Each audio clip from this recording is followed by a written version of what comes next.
নমস্কার বন্ধুরা, বর্তমানে কিন্তু কৃষক বন্ধু প্রকল্পের ফিল্ড ভেরিফিকেশন ফর্ম আপনাদের ফিল আপ করে জমা দিতে হচ্ছে।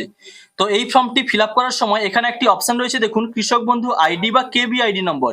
এই কেবি আইডি নম্বর বা কৃষক বন্ধু আইডি নম্বরটি আপনি আপনার মোবাইলের মাধ্যমে কিভাবে মাত্র 1 মিনিটে বের করবেন তা এই ভিডিওটিতে আপনাদের দেখাবো। ওই কৃষক বন্ধু আইডি নম্বরটি নিয়ে এখানে কিন্তু আপনাকে অবশ্যই বসিয়ে দিতে হবে।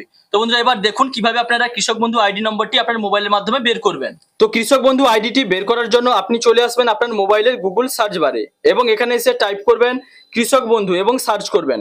তো সার্চ করার সঙ্গে সঙ্গে কিন্তু আপনার সামনে এরকম ভাবে কৃষক বন্ধু .wb.gov.in এই যে অফিসিয়াল সাইটটি রয়েছে তার লিঙ্ক কিন্তু এরকম ভাবে চলে আসবে। তো এখানে নিচে দেখতে পাচ্ছেন লেখা রয়েছে কৃষক বন্ধু, এর উপরে আপনি ট্যাপ করে দিবেন।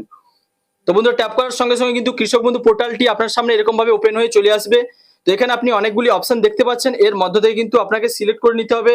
এই যে একটা অপশন রয়েছে লক্ষ্য করুন, নথিভুক্ত কৃষকের তথ্য, এর উপরে আপনি ট্যাপ করে দিবেন।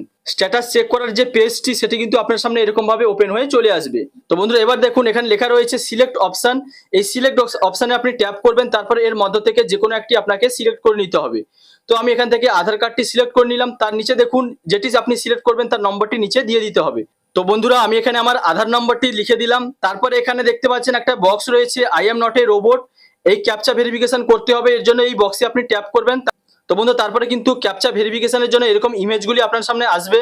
তো এখানে দেখতে পাচ্ছেন কার্স। তো এখান থেকে আপনাকে কারগুলিকে এরকম ট্যাপ করে সেই বক্সগুলোকে কিন্তু সিলেক্ট করে নিতে হবে।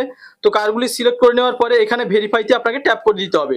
তো বন্ধু, দেখতে পাচ্ছেন ট্যাপ করার সঙ্গে সঙ্গে কিন্তু এখানে I am not a robot এখানে টিক মার্ক হয়ে গেল, অর্থাৎ ক্যাপচা ভেরিফিকেশন কমপ্লিট হয়ে গেল। তারপরে সার্চে ট্যাপ করবেন। তো বন্ধুরা, সার্চে ট্যাপ করার সঙ্গে সঙ্গে কিন্তু আপনাদের সামনে যে কৃষক বন্ধু স্ট্যাটাস সেটা আপনাদের সামনে এরকম ভাবে ওপেন হয়ে চলে আসবে। তো বন্ধুরা, এবার দেখতে পাচ্ছেন কৃষক বন্ধুর স্ট্যাটাসটি কিন্তু ওপেন হয়ে এসে গেছে। তো এইভাবে আপনার সামনে কিন্তু কৃষক বন্ধুর যে আইডিটা সেটা কিন্তু প্রথমেই আপনি দেখতে পাবেন। তো আগে কিন্তু এটা হাইড করা ছিল, বর্তমানে কিন্তু যেহেতু কৃষক বন্ধু আইডিটা ফর্মে প্রয়োজন হচ্ছে তাই কিন্তু সেই হাইটটা তুলে দেওয়া হয়েছে এবং বর্তমানে কিন্তু আপনারা আইডিটা দেখতে পাবেন। তো এই কৃষক বন্ধু আইডিটা নিয়ে কিন্তু আপনারা ফর্মের এই জায়গাটায় লিখে দিবেন। তো বন্ধুরা, এবার দেখে নিন এখানে আর কি কি দেখাচ্ছে। তো এই যে স্ট্যাটাসে বর্তমানে কিন্তু আধার নম্বর দেখতে পাবেন, ফার্মার নেম দেখতে পাচ্ছেন, তারপরে ডিস্ট্রিক্ট নেম, ব্লক, গ্রাম পঞ্চায়েত। তারপরে যে অপশনগুলি ছিল স্ট্যাটাসের যে ভেরিফিকেশন বা ট্রানজাকশন স্ট্যাটাস সেগুলো কিন্তু এখানে বর্তমানে শো করছে না, যেহেতু বর্তমানে ফর্মের রিভেরিফিকেশন চলছে। আপনাদের রিভেরিফিকেশনের পরে যদি সেগুলো যদি অ্যাপ্রুভাল দিয়ে দেওয়া হয় তারপরে কিন্তু এখানে পরবর্তী সময় অপশনগুলো চলে আসবে এবং তারপরে এখানে আপনাদের স্ট্যাটাসগুলি চেক করতে পারবেন এই সাইট থেকে। তো বন্ধুরা, আশা করি ভিডিওটির মাধ্যমে আপনারা বুঝতে পারলেন কিভাবে আপনারা কৃষক বন্ধু আইডি নম্বরটি বের করবেন। তো এই যে আইডি নম্বরটি এখানে দেখতে পাচ্ছেন এটাই নিয়ে কিন্তু আপনাদের সেই ফর্মে বসিয়ে দিতে হবে। তো বন্ধুরা, যদি ভিডিওটি ভালো লাগে তাহলে লাইক, কমেন্ট, শেয়ার এবং সাবস্ক্রাইব করতে ভুলবেন না। দেখা হচ্ছে পরবর্তী কোনো ইনফরমেটিভ ভিডিওর সঙ্গে। আপনারা ভালো থাকবেন, সুস্থ থাকবেন। Thank you.